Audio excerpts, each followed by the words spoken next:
오늘은 고통 중 기쁨 누리기, 고통 중 기쁨 누리기라고 하는 제목으로 말씀을 같이 나누려고 합니다. 여러분, 그 고통이라고 하는 말을 우리는 좋아하지 않습니다. 왜냐하면 고통이라고 하는 것이 명사이기도 하지만 또 동사로서 작용을 하죠. 그 고통을 생각하면 생각할수록 그것이 저와 여러분에게 굉장히 많은 감정적으로 또 여러분 느낄 수 있는 수많은 이런 일들이 있기 때문에 우리 단어의 어감이라고 얘기하죠. 뉘앙스라고 얘기하죠. 그것이 굉장히 우리에게 거친 단어 중에 하나예요. 여러분, 왜 성도는, 예수님을 믿는 사람들은 왜 이 땅에서 이 고통이라고 하는 것을 경험할까? 세상을 바라보는 눈이 다르기 때문에 우리는 이 고통이라고 하는 것을 경험하게 됩니다.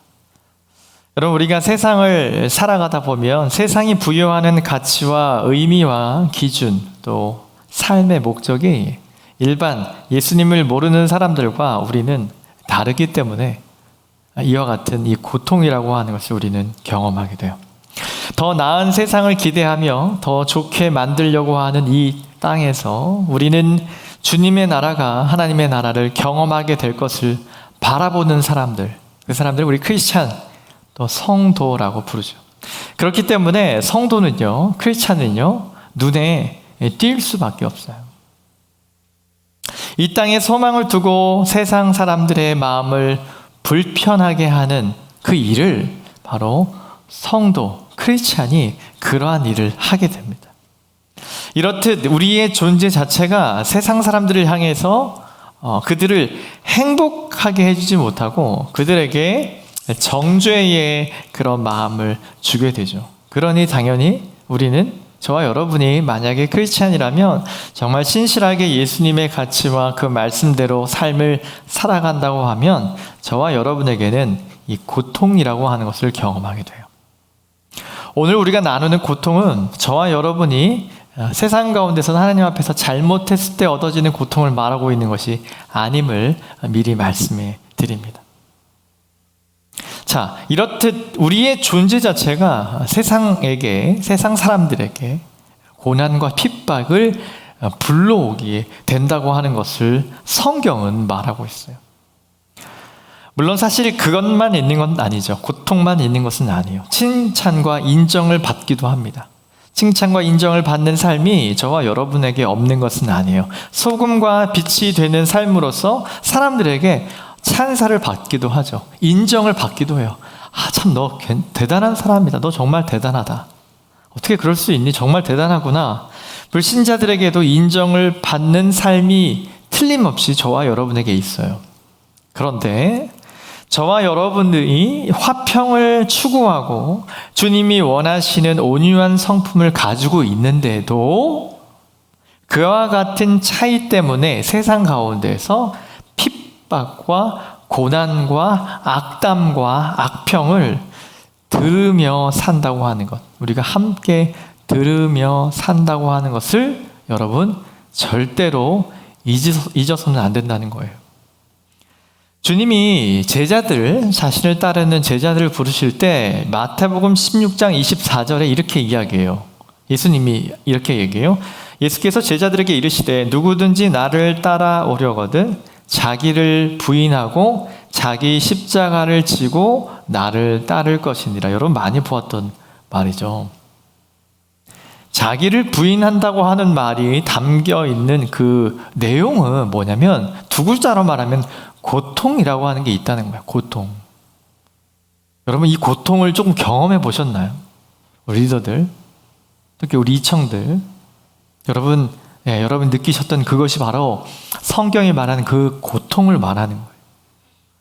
자기를 희생하고요, 십자가에 못 박는 고통이 없이는 뭐를 못한다는 거죠? 주님을 쫓아갈 수 없다고 성경이 말하는 거죠. 주님은 제자들을 떠나시기 전에 마지막 교훈을 이렇게 말씀하셨던 겁니다. 여러분 성경은요, 예수님을 믿는 기독교인으로서 우리에게 이 고통을 기뻐하는, 이 고통 중에 기뻐할 수 있는, 기쁨을 누릴 수 있는 여러 가지 방법이 있다고 성경은 말해요. 여러 가지 방법들 모두는 사실 하나님이 주시는 것이에요. 충분하고 모든 것을 만족하게 하시는 하나님의 은혜의 섭리에 있는 표현입니다. 여러분, 그런데 하나님께서 이러한 방법들을 주시는데 우리는 어떤 것에 의아해 하냐면, 주님을 따르는 삶에 왜 이러한 이 고통이 있습니까? 라고 하는 질문에서 아직 머물러 있는 경우가 대부분입니다. 굉장히 많고요. 또 오늘도 고통이네요. 하나님, 오늘 고통이 오늘로 끝날 줄 믿습니다. 열심히 기도하고 헌신하고 다 잠에서 일어났는데 여전히 내게 고통이 있는 것을 보고 놀라기 시작하고, 그 다음은 뭐예요? 하나님을 향한 원망으로 번져가는 것. 여러분, 이거 낯선 얘기가 아닐 겁니다. 여러분, 어떻게 해야 될까요? 우리는 어떻게 해야 될까요? 여러분, 조금씩 말씀을 들여다보면 이에 관한 고통과 고난에 관한 이야기는 성경 안에 정말 많이 등장합니다. 여러분, 창세기부터 한 장씩 한 장씩 넘기다가 이 단어와 그 맥락을 살펴보면 3장에 한 번꼴로 이 의인의 고난, 또 인생의 고통에 대해서 다루고 있다고 여러분 보아도 과언이 아니에요. 요한복음 15장 18절에서 20절까지 제가 읽어드릴게요. 예수님의 말입니다. 세상이 너희를 미워하면 너희보다 먼저 나를 미워한 줄을 알라. 너희가 세상에 속하였으면 세상이 자기의 것을 사랑할 것이나 너희는 세상에 속한 자가 아니요 도리어 내가 너희를 세상에서 택하였기 때문에 세상이 너희를 미워하느니라. 내가 너희에게 종이 주인보다 더 크지 못하다 한 말을 기억하라. 사람들이 나를 박해하였은즉 너희도 박해할 것이요. 네, 여기까지. 예수님이 제자들에게 이런 말씀을 하시는 거예요. 세상 사람들이 나를 향하여 박해하고 질타하고 나의 이 권위에 도전하고 내가 하는 말들을 믿지 않고 그렇게 무시하고 늘 이의를 제기하고 논쟁을 하려고 하는 이 행태들을 제자들은 잘 알고 있었어요. 네. 사실 그 일은 누구의 일이에요?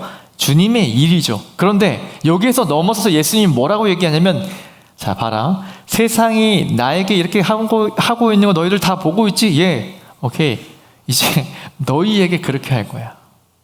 세상이 이제 너희에게 이렇게 할 것이다 라고 말씀하셨다라고 하는 부분을 여러분 주목하십시오. 여러분, 우리에게 있어서 여러분 하나님께서 주시는 은혜와 감사와 감격과 그거에 충만한 성도의 삶을 감당하려면 여러분 반드시 이 고통이라고 하는 것을 가지고 가셔야 돼요. 고난이 없는 기독교는 존재할 수 없어요. 첫 번째 전도 여행을 선교를 떠났던 바울은요, 처음 복음을 받아들인 사람에게 이런 말을 해요. 그러니까 전도를 했죠. 선교를 해서 예수를 모르는 지역에 딱 가서 이제 전도를 해요. 예수를 믿게 됐어. 너무 은혜가 있지. 옆에 사람이 축복하세요. 당신의 사랑받기 위해 태어난 사람 불러주고 축하해주고 하고 난 다음에 바울이 무슨 말을 하냐면, 이렇게 처음 예수를 믿은 사람에게 사도행전 14장 22절에 이렇게 얘기합니다. 제자들의 마음을 굳게 하여 이 믿음에 머물러 있으라 라고 권하고, 또 우리가 하나님의 나라에 들어가려면 많은 환난을 겪어야 할 것이라 하고, 바울이 이 말을 이 첫 번째 선교지에서 했다라고 하는 말을 여러분 주목해 보시면 우리는 의아하지 않을 수 없어요. 이 말이 진리라고 할지라도 바울 선생님 아직은 지금 이런 분위기 아니잖아요. 새가족 환영하고 웰컴하고 사랑해 줘야 되는데 갑자기 무슨 얘기예요? 축복합니다. 그리고 환난을 겪으셔야 합니다. 라고 하면 좀 아니잖아요. 여러분 그렇게 생각할 수 있을지 모르지만 바울 사도는 좀 급하셨던 것 같아요. 빨리 이제 선교지를 가야 되니. 그러니까 빨리 본론을 말하고 싶었던 것 같아요. 무슨 얘기입니까? 저와 여러분이 오늘 예수를 믿었든지 오래전에 예수를 믿었든지 그것은 저와 여러분의 상황일 거예요. 그러나 변하지 않는 진리가 있는데 우리가 주와 함께 고통을 겪게 된다고 하는 사실은 저와 여러분이 다시 한번 확인하고 분명히 짚어야 될 상황이다라고 하는 것이죠. 하나님의 나라에 들어가려면 많은 환난을 통과해야 되는데 어떤 형태의 시련과 고난이 있습니까? 사도행전에 이 사람들에게는요, 사실 매를 맞는 경우가 많았어요. 감옥에 갇힐 수 있었습니다. 사람들 사이에서 따돌림을 당하고요, 또 친구들을 잃어버리는 일들이 일어났어요. 또한 예수를 믿는다는 이유로 저와 여러분, 우리 현대에 살아가니까 현대로 적용하자면 예수를 믿는다는 이유로 직장에서 쫓겨날 수도 있어요. 코로나가 이제 거의 막바지라고 하지만 여러분 2년 전, 3년 전 기억하십니까? 우리 2000 여러분. 교회 한번 갔다 온 것 때문에 그 검수하고 제가 있던 교회에서도 그런 것 때문에 청년들이 얼마나 많이 하나님을 원망하거나 그렇게 눈물로 기도했는지 몰라요. 저는 이런 얘기를 했습니다. 현대판 종교의 박해의 시대가 왔다. 여러분 지금은 조금 완화될 줄 지금은 아무것도 아닌 거 아니에요? 여러분 그렇죠? 오늘 예배 갔다 왔다고 내일 직장 가면 이렇게 써내십니까? 네, 고맙습니다. 네, 그런 거 없어요 요즘에는. 그런데 여러분 2년 전만 하더라도 교회 갔다 왔는 것 하나, 저는 북한인 줄 알았어요. 교회 갔다 왔습니까? 를 내고 그거를 인사고과에 반영을 하고 오히려 당신은 우리의 공동체를 누가 됐으니 쉬라고 말한다고 한다면, 여러분 예수 믿는다는 이유예요. 성실하지 못했기 때문이 아니라 예수를 믿는다는 이유로 쫓겨날 수도 있어요. 여러분 우리가 경험했어요. 주님은 의를 위해 받게 되는 핍박과 박해에 대해서 계속 이렇게 이야기하죠. 오늘 본문이에요. 본문이 좀 나와줄 수 있을까요? 우리 방송실에서 마태복음 5장 11절을 보면 이렇게 얘기하죠. 나로 말미암아 너희를 욕하고 박해하고 거짓으로 너희를 거슬러 모든 악한 말을 할 때에는 뭐가 있다는 거죠? 너희에게 복이 있나니. 여러분 성경이 참 놀랍지 않습니까? 오늘 이 5장 11절은 성경, 특히 기독교의 특징을 가장 잘 보여주는 본문이라고 저는 생각을 해요. 어떤 이들은 이 본문을 좀 불쾌해할 수도 있어요. 전도지 이 말씀을 좀 싫지 않았으면 하는 마음도 있을 수 있어요. 예, 이해할 수 있습니다. 동의돼요. 그러나 우리의 뜻과는 관계없이 이것은 진리예요. 죄가 다스려지는 저와 여러분 살고 있는 이 세상은 늘 언제나 이 일이 저와 여러분에게 있을 거예요. 성도의 크리스찬의 품성적인 어떤 특징을 나타내는 마태복음 5장에서 7장, 이 산상순이라고 하는 팔복, 여러분 아시죠? 팔복. 그 중에 마지막 복이 바로 이 내용인데요. 이 내용을 보면서 참 예수 믿는 거 어렵다. 목사님 이렇게 하면 누가 예수 믿겠어요? 누가 교회 오겠어요? 이렇게 저도 많이 들어봤고요. 그런 생각 저도 해보았습니다. 정말 이렇게 살 수 있을까? 하고 이에 부합되지 못하는 저와 여러분 스스로를 보며 마음 아파하기도 합니다. 그러나 우리 주님께서 우리를 이 지점까지 데려가실 것을 믿기에 그러한 저 자신을 보고도 좌절하거나 자기 연민에 빠지고 그렇게 살아가지 않고 소망 중에 말씀을 전하게 되는 거예요. 그래서 이것이 기독교의 중요한 특징이라고 말하는 겁니다. 내용은 이것입니다. 8번째 이 복이 말하고 있는 것은 성도는 고난이라고 하는 것이 있는데 그 내용만을 이야기하는 것이 아니에요. 그 고난이라고 하는 것이 있는데 뭐 할 수 있다는 거예요? 다시 말씀 보여주시겠어요? 고난 중에도 뭐 할 수 있다는 거죠? 기뻐할 수 있다는 거죠. 12절 한번 주시겠어요? 자, 11절, 12절의 논조는 전제를 말합니다. 너희에게 박해라고 하는 이 페인풀한 삶이 있을 거다. 이 페인이라고 하는 것이 있을 거예요. 그때 여러분 놀라지 말고 뭐 하라는 거예요? 명령어가 2개 나오는데 12절에 나와요. 기뻐하고 그 다음에 즐거워하라. joyful이죠. 기뻐하고 즐거워하는 거면 be glad인가요? 좋아하는 거예요. 뭐를 좋아하는 거예요? 박해를 받고 핍박을 당하는 것을 기뻐하고 즐거워하라는 거예요. 자, 여러분, 8번째 복이 말하고자 하는 것은 크리스찬은 고난 중에도 이와 같은 감정과 이와 같은 행동을 할 수 있다 없다? 할 수 있다는 것을 말하는 거예요. 핍박을 받고 모욕을 당하고 조롱과 악담을 들을 때 우리는 어떻게 기뻐할 수 있을까? 선하고 바른 동기를, 나는 그렇게 선하고 바른 동기로 나아갔던 행동들인데 나를 향하여 뭐라고 해요? 온갖 나쁜 말로 바꾸어내는 사람을 향하여 분노하거나 보복하려 들지 않고 자기 연민에 빠져서 나 다시 나네 이런 마음이 아닌 기뻐하고 즐거워할 수 있는 그 이유가 있다면 무엇일까? 여러분, 도대체 예수 믿는 것이 무엇이기에 분을 터뜨리거나 보복하지 않은 채 기뻐하며 살 수 있을까? 나쁜 말을 안 들으려면, 쉽게 얘기하면 욕 안 먹으려면 안 하잖아요, 우리는. 그렇게 배워왔지 않습니까? 하지만 성경은요, 박해와 모욕을 당한 뒤에도 주님은 우리에게 의역하며 이렇습니다. 잘 참고 인내하라 정도로 권면하는 게 아니라 이 얘기를 하는 거예요. 기뻐하라는 거죠. 기뻐하고 즐거워하라. 즐거워한다라고 하는 단어는 감격스러운 나머지 가슴이 벅차올라서 억제할 수 없는 기쁨을 느끼는 것을 의미합니다. 여러분, 이런 기쁨 언제 느껴보셨어요? 여러분, 어떤 정말 가고 싶은 학교에 이렇게 입학 허가를 받았을 때의 기쁨일까요? 정말 여러분이 우리 MT 가서 그 행운권 추첨을 했을 때 자전거를 뽑았을 때의 기쁨인가요?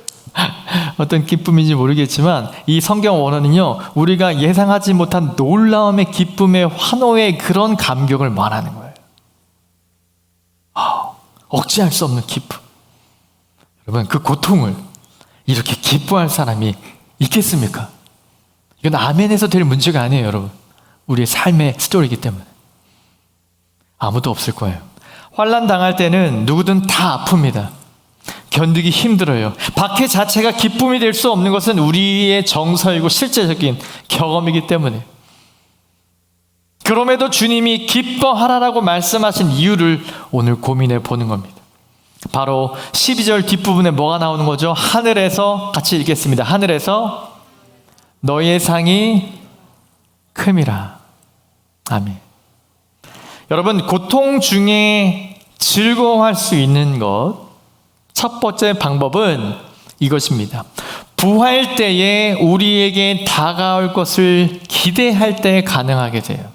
이 기뻐하라가 가능하다 이 말이에요.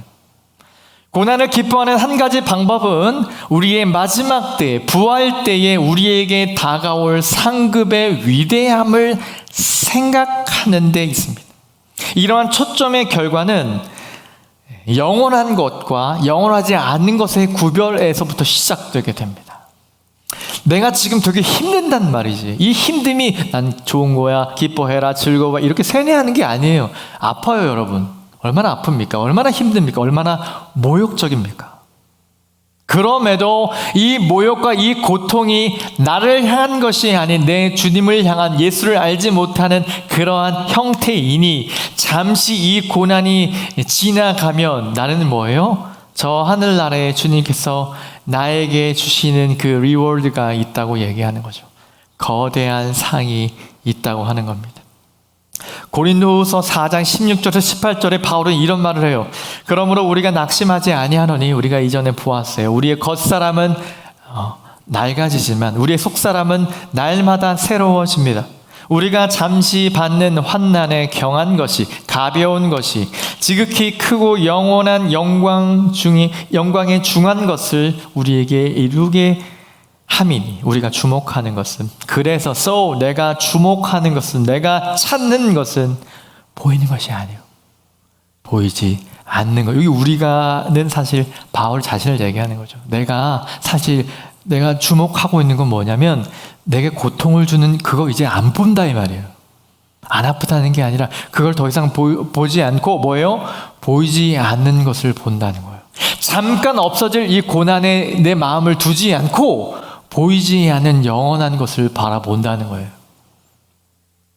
고난을 참을 수 있게 하는 힘은 저와 여러분에게 주실 그 영원한 그 상을 바라볼 때 힘을 발휘하게 되는 거예요.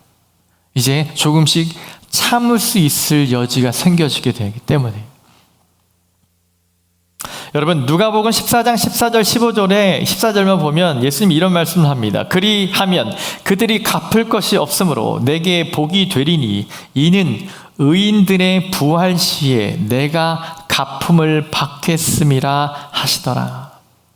예수님이 부활 시에 이러한 갚음이 있다라고 하는 것을 주님이 말씀하세요.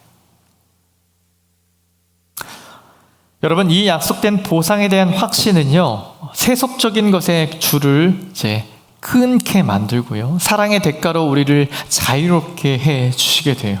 중요한 것은 우리가 이 사실에 집중하며 나아갈 때 우리의 지각이 열리게 되는 은혜를 하나님이 주세요. 여러분, 정말 힘듦과 고통 가운데 있는 지체가 있겠죠. 그를 위한 위로의 송도 여러분이 함께 나눴어요. 여러분, 다 말할 수 없지만 저와 여러분에겐 그러한 이 고통이라고 하는 상황에 있을 겁니다. 그러나 여러분, 힘내셔야 될 이유가 뭔지 아십니까? 여러분, 우리의 지각이 열려지게 되면 지금 우리가 닥쳐진 그 어려움은 아무것도 아니라는 얘기가 아니라 이것은 금방 지나가게 될 것이에요. 저와 여러분을 향한 하늘의 귀한 것, 여기 이름이 적혀져 있던 거죠. 많은 예화들이 있지만 그 예화들은 성경적이지 않기 때문에 들지 않지만 여러분 꼭 이것을 기억하세요. 이 보상은요, 정확하게 여러분에게 대한 거예요. 주님이 정말 그 고난을 당하고 있는 저와 여러분을 위해서 예비하신 거라는 것을 여러분 기억하셔야 돼요. 이 헬라 원어는 바로 정확하게 여러분의 보상이라고 말하고 있다는 거죠. 여러분, 핍박과 욕설이나 저주 그 자체가 기쁨이 되는 사람은 저도 없고요, 저도 아니고요, 그런 사람 없어요. 우리 본성으로는 절대로 기뻐할 수 없습니다. 그러나 기뻐할 수 있는 이유가 뭐냐면요, 우리는 다른 사람들이 보지 못하는 것을 볼 수 있는 사람이에요. 우리는요, 다른 사람이 듣지 못한 것을 듣고 알지 못하는 것을 알기 때문에 이 사실을 인정하게 됩니다. 다른 이들이라면 충분히 분노하는 자리에서, 다른 이들은 다 기피하는 그 자리에서 누구는, 저와 여러분은 들어갈 수 있는 거예요. 사람들처럼 반응하지 않으려고 하고요, 우리가 조금 더 훈련이 된다면 오히려 기뻐하고 감격해요. 우리는 선교를 준비하고 있습니다. 삼척이라고 하는 곳에 가서 어르신들을 만나게 될 거예요. 토요일마다 얼마나 열심히 준비하는지 몰라요. 여러분, 누가 어떠한 보상도 받지 않은 채 그 외롭고 고통 가운데 있는 그 어른들을 찾아가며 그들에게 사랑을 전할 수 있습니까? 그 일이 저와 여러분에게 양심적인 동기부여가 된다면 할 수 있겠죠. 근데 오래 할 수 없을 거예요. 뭐가 되면요, 모욕적인 상황에 다다라요. 그러나 그럼에도 다시 나아갈 수 있는 힘은 바로 고통 가운데 즐거워하는 이 영원한 사랑을 경험한 사람들은 간에 그것이 우리는 성도라고 말해요. 여러분, 한국교회는 그런 믿음의 선배들로 세워진 교회입니다. 더 가난하고 더 어려운 일을 위해서 자신의 모든 것을 헌신했던 사람, 이름도 몰라요. 여러분, 여러분의 아는 몇몇 목사님들과 장로님들의 이름들은 기억할지 모르지만 이름 없는 수많은 믿음의 선배들이 그렇게 복음을 위해서 희생이 있었어요. 헌신이죠. 예수를 믿지 않는 사람은 별 볼 일 없어 보이는 허비 아닌 것일지 모르지만 저는 믿음의 눈으로 그것을 주님을 향한 헌신이라고 보게 되는 것이에요. 그분은 자신의 고통 중에 기쁨을 누릴 수 있었던 사람입니다. 또 마태복음 5장 12절 뒤를 보니까 어떻게 되죠? 너희 전에 있었던 선지자들도 이같이 박해하였느니라. 갑자기 선지자에 대한 얘기를 끌어들이면서 주님이 이야기를 해요. 박해가 있고요, 고난이 따르고 악평이 들려오면 이전의 선지자와 똑같은 대접을 받고 있다는 증거다라고 하는 것을 주님이 말하고 싶었던 거예요. 여러분, 우리는 세상의 평가대로 많이 살아가거든요. 뭐만 해도 우리 아이들이 늘 그래요. 엄마 봐봐, 아빠 봐봐. 안 봐도 되는데요. 그래, 줄넘기를 연습하는 것 같아요. 봐봐, 봐야 된대요. 잘 못 넘는데. 잘했어. 좀 더 연습해보자. 혼자서 연습하는 그 고난은 별로 계속 보여주고 싶은 거예요. 어머니의 칭찬과 아버지의 칭찬, 친구들의 오 대단한데 그걸로 먹고 사는 거지. 여러분 보통 그렇게 삽니다. 그렇게 사는 삶을 한계가 있다는 것을 말씀드리고 싶고, 여러분 그 이상에서 주님이 무슨 표현을 하는지 여러분 기억해 보십시오. 주님이 저와 여러분이 예수로 인해서 고통받는 고통 가운데 주님이 뭐라고 얘기하냐면, 너희들이 그렇게 대가라고 얘기했던 그 수많은 선지자들 있잖아. 그들도 너희들이 지금 경험하는 그 감정 있잖아. 그 고통 있잖아. 그 어려움 있지. 그 궁색해짐 있지. 그 너무 모욕적이어서 너무 화가 나는 그 감정 있지. 네, 주님 저 미칠 것 같아요. 그거 옛날 하박국 선지자도 그랬어. 그 엘리야 선지자도 그랬어. 요나 선지자가 그랬다는. 그럼 이 얘기를 왜 할까요, 주님? 우리 주님이 선지자들이 많은 사람들의 박해에 의해서 순교당하고 그렇게 어려움을 겪었던 그 길들을 보여주며, 너도 인마 힘들 거다 이 얘기를 하는 게 아니라 저와 여러분에게 위로를 주시는 건데, 여러분 잘 기억하세요. 선지자들을 누가 보내십니까? 선지자는요, 독특한 사람들입니다. 이름에 이미 나와 있어요. 보내는 이가 있어요. 이 사람은 도구고요. 전령 아시나요? 우리 군에 있던 친구들? 전령. 네, 우리 본부에 있는 어떤 우리 장교들의 어떤 내용들을 전달해주는 사람이잖아요. 전령. 이게 선지자의 역할이에요. 선지자는 하나님을 대언하는 사람이기 때문에 늘 존중받았던 사람이에요. 사명이 분명히 있던 사람이에요. 그런데 그 사람들도 어떻게 됐다? 박해와 핍박과 그 경험을 했다라고 한다는 사실은, 저와 여러분이 비슷한 경험 중에 있다면 저와 여러분을 하나님 뭐로 대한다는 거죠? 선지자로 대한다는 거예요. 저와 여러분이 보이는 어려움과 나는 아무도 모를 거야, 내 이 어려움을 누가 알겠어? 아니, 하나님이 선지자를 보내시고 그들을 사용했던 주님이 저와 여러분을 보고 계시다는 거예요. 주님 때문에, 주님을 위해서, 주님의 자취를 따라가는 저와 여러분이 주님이 받으신 것과 동일한 대접을 지금 받고 있음을 알아라 라고 하는 거예요. 여러분, 그것이 우리가 안도할 수 있는 스텝이 되는 거예요. 주님도 이거 겪으셨지? 그 요나 선지자도 이 일이 있었지? 이런 거 선배들이 다 겪었지? 제 얘기를 좀 하겠습니다. 제가 군대 가기 전에 군대 가는 게 너무 두려웠어요. 근데 저희 형님이 이런 얘기를 했어요. 대한민국 남자들이 다 가. 그 얘기가 되게 위로가 됐어요. 여러분 공감을 못하겠지만, 근데 저는 내가 그 훈련들 다 따라갈 수 있을까? 너무 두려워. 형님이 뭐라 그러냐면, 야, 대한민국 남자들이 다 가.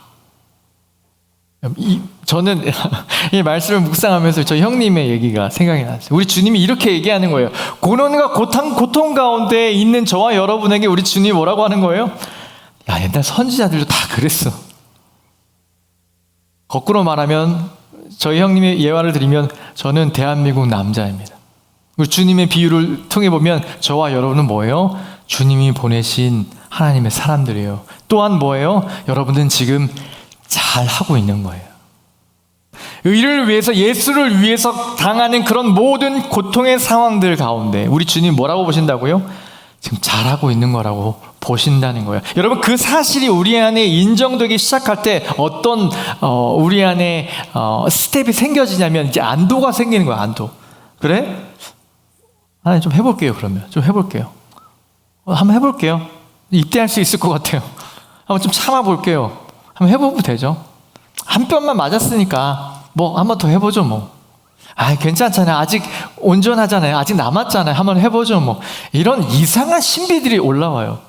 여러분, 이것은 경험이 돼야 돼요. 그래서 선교하려고 하는 거예요, 하나님이.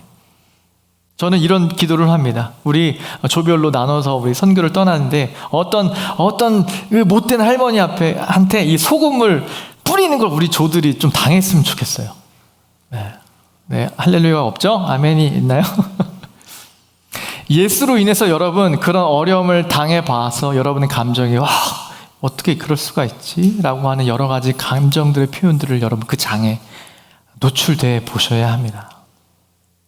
우리 주님이 저와 여러분에게 괜찮다고 하시며 지금 그 길을 잘 걸어가고 있는 것이라고, 기뻐하고 즐거워하라고. 소금이 막 떨어지는데 그 오물들이 묻는데, 여러분 선교사 열전들을 읽어보면 전도하는데 갑자기 이제 그 화장실에 있는 물을 막 그것을 얻어맞고 예수를 믿으라고 전했던 선교사들의 그 모습을 보면 가히 이성을 잃어버린 사람들이 아닐까 생각합니다. 그들에게 우리 주님이 뭐라고 하는 거예요? 기뻐하고 즐거워하라는 거죠. 너희가 지금 너의 길을 잘 걸어가고 있다고 말씀하고 있는 겁니다. 누가복음 6장 26절, 모든 사람이 너희를 칭찬하면 화가 있도다. 많은 사람들이 박수 받고 싶습니까? 여러분, 죽음으로 가는 길이요, 교만으로 가는 길이요, 더 이상 내려올 수 없는 그 자리를 여러분 가고 싶으세요? 여러분, 죽음의 길입니다. 화가 여러분에게 있을 거예요. 여러분, 주님의 길을 가는 성도는요, 사람들에게 좋은 소리만 들을 수 없어요. 모두가 우리를 칭찬할 수 없는 것입니다. 사람들이 우리에게 욕하고 해코지할 일이 얼마든지 생길 수 있어요. 그런 일을 당할 때 여러분, 견뎌내세요. 낙심하지 말고 우리 믿음의 조상이 되는 수많은 사람, 선지자, 그리고 예수님처럼 저와 여러분이 대접받는 줄 알고 안도하시고 기뻐하십시오. 이를 물고 일어나세요. 다시 전하십시오. 그 고난이 내가 어떤 사람인지 본질을 보여주고 있기 때문에 더 즐거워하고 기뻐하라라고 하는 사실입니다. 마지막으로 나눌 내용이 이것입니다. 고난을 보는, 이 고통을 보는 일이 이제 달라지게 되는 거예요. 여러분, 우리가 잘 걸어가고 있다면 그 고통을 바라보면서 여러분 이렇게 썩은 미소라고 하는 말이죠. 여러분 지을 수 있어요. 믿음의 어감이 좀 이상한데요. 믿음의 썩소를 날릴 수 있어야 돼요. 고난을 기뻐하는 또 다른 방법은, 이 고난이라고 하는 것이 왔어요.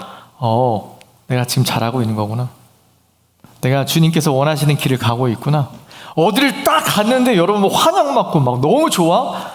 여러분 좀 그 자리는 피하세요. 교만해질 수 있는 자리예요. 잠깐 내려와요. 그런데 어디를 갔더니 인정을 안 해주고 나를 아무도 모르고 업신여김 당하는 것 같아요. 이때 이 썩은 미소를 날리시며, 주님 여기군요. 여러분, 이런 용사가 되어야 된다는 겁니다. 바울은 이런 말을, 야고보도 비슷한 얘기를 했지만 여러분 들어보세요. 로마서 5장 3절 4절, 우리가 환난 중에도 즐거워하나니, 환난은 인내는 연단은 소망, 이 연소의 반응을 일으킨다고 하는 건데, 이 사람의 이 메커니즘이에요. 삶의 철학이에요. 어려움이 딱 왔어? 환난이야? 이것을 바라보며 내가 지금 하나님 앞에 뭔가 잘못됐으면 고쳐야 되겠죠. 회개하면 돼요. 근데 그게 아니에요. 그러고 있다면 어떻게 해요? 이제 썩은 미소가 나오는 거죠. 그래? 한번 해봐야 되겠다. 하나님 힘주세요. 저 버텨보겠습니다. 인내가 만들어지는 거예요. 여러분, 믿음의 대가들을 만나면요, 뭐가 다른 줄 아십니까? 쉽게 흥분하지 않아. 작은 일에. 전도 좀 하려고 그러는데, 기도 좀 하려고 그러는데 이렇게 너무 힘들어요. 이런 분들은 아직 조금만 더 버텨보시면 돼요. 진짜 인내하시는 우리 믿음의 대가들을 만나면 한 몇 년 이렇게 참아요. 몇 년 참아요. 여러분, 이 인내가 연단을 낳고, 연단이 뭐예요? 소망을 이뤄요. 그러면 여러분, 이 중간에 여러분 그거 알죠? A는 B고 B는 C고 C는 D면 중간 B, C를 빼면 A는 뭐가 돼요? D가 되죠. 그러면 뭐예요? 환난이 뭐가 되는 거예요? 소망이 되는 거죠. 여러분, 그래서 저와 여러분의 이 믿음의 결론은 이거예요. 저와 여러분이 보는 믿음의 이 페인은 뭐로 보세요? 이것을 소망으로 보셔야 됩니다. 희망에 대한 확신을 가지세요. 저와 여러분이 죄 가운데 있는 게 아니라면 그 자리 가운데서 소망을 볼 수 있어야 돼요. 여러분, 저도 그런 얘기, 시간이 오늘 많이 없어서 제가 제 얘기가 되게 할 게 많았는데 선교 가서 말씀드리겠습니다.